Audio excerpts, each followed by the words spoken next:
if a virus variant really begins to take hold and disrupt the sort of return to normalcy, that would forestall any plans the Fed might have for tapering asset purchases late this year or early next. Have I got that mostly right? I would say so. I think that the decision would be much more easier if we didn't have this variant, particularly going into the fall when schools reopen and we start going back inside again. This is definitely clouding it from the perspective of the Fed.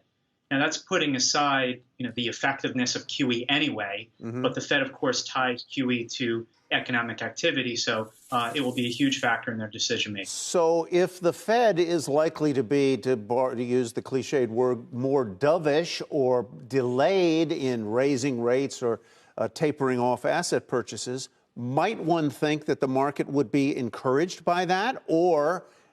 For today, at least, is the concern over economic sort of slowdown or backwardation the most worrying factor, the controlling factor, I should say? Well, the market will like the Fed putting off as far into the future any sort of tightening. I mean, look, just over the past year, the market's powered right through COVID.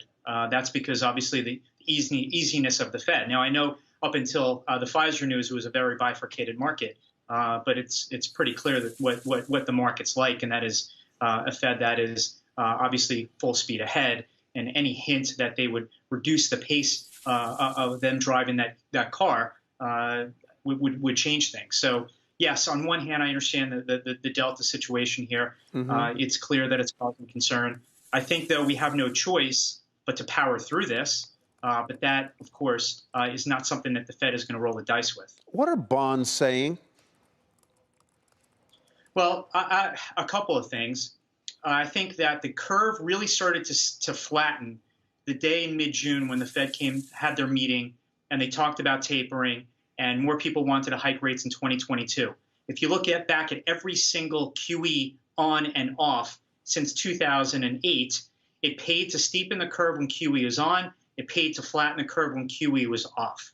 And then, of course, you throw in Delta.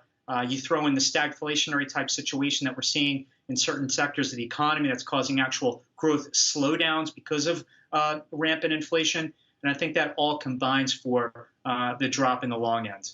Peter, one of the sort of debated topics lately is whether that exact paradigm that you've described is going to prevail for the next, for the rest of the cycle, for whatever that is. We were talking about this a little bit last hour, but are we still in that kind of risk on, risk off environment, the steepening, the flattening, or could this shift into a different kind of scenario? Are we still using the playbook from the last expansion? I think that's going to be the case, but the one difference this time is the level of inflation. And there are going to be some days when the long end yields are going to rise because inflation is going to be the story. And then there are days that yields are going to fall, as we've been seeing, because people are worried more about the growth scare. And whether that's Delta related, whether that's stagflationary type factors, I think that the inflation story is really a big deal this time around. And it's not something that we've ever had to really discuss in such a way, at least for the last decade plus. So you're more worried about inflation than deflation, which Steve Grasso said he was more worried about. Well, there's no such thing as deflation. Okay, inflation is always higher. It's just the rate of change. And on the services side, inflation is always persistently higher. The debate is really what happens here from now on the good side going forward.